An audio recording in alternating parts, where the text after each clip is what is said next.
దేవుని వాక్యము యందు విశ్వాసము పరిశుద్ధ గ్రంథంలో విశ్వాసము అని చెప్పబడుతుంది. యెహోషువ విషయంలో అతడు దేవుని వాక్యము యందు విశ్వాసము కలిగియున్నందున అతడు ప్రతిరోజు ఒకసారి చొప్పున 7వ దినమందు 7 మార్లు చుట్టూ తిరిగెను. యాజకులు తమ బూరలను గట్టిగా ఊదినప్పుడు ఆ బూరధ్వనిని వినగానే ఈ ఖచ్చితమైన క్రమాన్ని అనుసరిస్తూ ప్రజలందరూ ఐక్యంగా కేకలు వేసిరి. నేను ఇంతకు ముందు దీని గురించి ఆలోచించాను. మనం 6 రోజుల పాటుగా ప్రతిరోజు పట్టణము చుట్టూ తిరిగినప్పటికీ అది కదలకపోయినందున ఇలా చేయుటకు బదులుగా రండి రోజుకు 10 మార్లు పట్టణము చుట్టూ తిరుగుదాం అని యెహోషువ చెప్పాడని అనుకుందాం. ఉదాహరణకు అతడు అలా అతిగా చేసియుండినట్లయితే యెరికో ఎన్నటికీ పడిపోయి ఉండేది కాదు. అది వారు ఎక్కువగా చేసినందువల్ల కాదు, కాని వారు దేవుని వాక్యము ప్రకారంగా ప్రవర్తించినందువల్ల ఆ చరిత్ర సృష్టించబడెను. అందుకనే మనం దేవుని వాక్యముపై మన నమ్మకాన్ని ఉంచవలెనని అడగబడెను. దేవుడు సమస్తమును నెరవేర్చునని వాగ్దానం చేసినట్లయితే అది జరుగునని మనం నమ్మవలెను. యెరికో 7వ రోజున 7 మార్లు చుట్టూ తిరిగే వరకు స్థిరంగా ఉండెను. అయినను యాజకులు బూరలను ఊదినప్పుడు మరియు యెహోషువ ఇప్పుడు ప్రతి ఒక్కరూ కేకలు వేయండి అని సూచించినప్పుడు వారు కలిసి కేకలు వేయగా దేవుని వాక్యములో వాగ్దానం చేయబడినట్లుగా ప్రజలందరూ ఆ ఫలితాన్ని చూడగలిగిరి. మనం ప్రతిరోజు దాని చుట్టూ 20 సార్లు తిరిగినట్లయితే అది వేగంగా పడిపోవునా? అది సరికాదు. మనందరము దేవుని వాక్యము యందు విశ్వాసము కలిగియుండవలెను. రండి ఆదికాండము 6వ అధ్యాయమును తెరిచి మరి ఒక సందర్భాన్ని చదువుదాం. 6వ అధ్యాయం 9వ వచనము. నోవహు వంశావళి ఇదే. నోవహు నీతిపరుడును తన తరములో నిందారహితుడునై ఉండెను. నోవహు దేవునితో కూడా నడచినవాడు. షేము, హాము, యాపెతను 3 కుమారులను నోవహు కనెను. భూలోకము దేవుని సన్నిధిని చెడిపోయియుండెను. భూలోకము బలాత్కారముతో నిండియుండెను. దేవుడు భూలోకమును చూచినప్పుడు అది చెడిపోయియుండెను.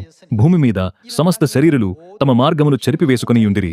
దేవుడు నోవహుతో, సమస్త శరీరుల మూలముగా భూమి బలాత్కారముతో నిండియున్నది గనుక నా సన్నిధిని వారి అంతము వచ్చియున్నది. ఇదిగో వారిని భూమితో కూడా నాశనము చేయుదును. చితిసారకపు మ్రానుతో మీ కొరకు ఓడను చేసుకొనుము. అరలు పెట్టి ఆ ఓడను చేసి లోపటను వెలుపటను దానికి కీలు పూయవలెను. నీవు దాని చేయవలసిన విధమిది. ఆ ఓడ 300 మూరల పొడుగును 70 మూరల వెడల్పును 30 మూరల ఎత్తును గలదై ఉండవలెను. ఆ ఓడకు కిటికీ చేసి పైనుండి మూరెడు క్రిందికి దాని ముగించవలెను. ఓడ తలుపు దాని ప్రక్కన ఉంచవలెను. క్రింది అంతస్తు 2వ అంతస్తు 3వ అంతస్తు గలదిగా దాని చేయవలెను. ఇదిగో నేనే జీవవాయువు గల సమస్త శరీరులను ఆకాశము క్రింద నుండకుండా నాశము చేయుటకు భూమి మీదికి జలప్రవాహము రప్పించుచున్నాను. లోకమందున్న సమస్తమును చనిపోవును. అయితే నీతో నా నిబంధన స్థిరపరచుదును. నీవును మీతో కూడా మీ కుమారులను మీ భార్యయు మీ కోడన్రును ఆ ఓడలో ప్రవేశింపవలెను.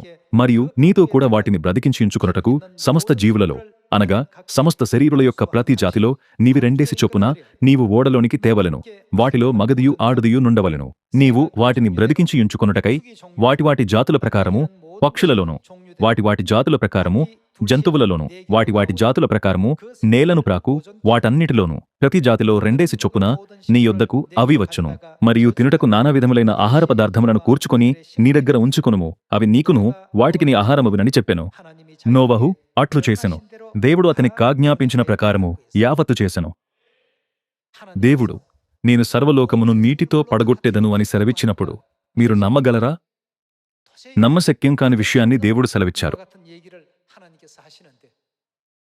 దేవుని వాక్యమును బట్టి నోవహు ఏమి చేసెను? అతడు విశ్వసించి దానిని గైకొనెను. యెహోషువ, నోవహు మరియు అబ్రహాము అది దేవుని వాక్యమైనట్లయితే అది ఖచ్చితంగా జరుగునని మరియు నెరవేరునని పరిపూర్ణంగా విశ్వసించారు. ఈ విధంగా పరిశుద్ధ గ్రంథ వీరులందరూ విశ్వాసపు వీరులుగా తమ స్థానములను స్థిరముగా నిలుపుకొనగలిగిరి.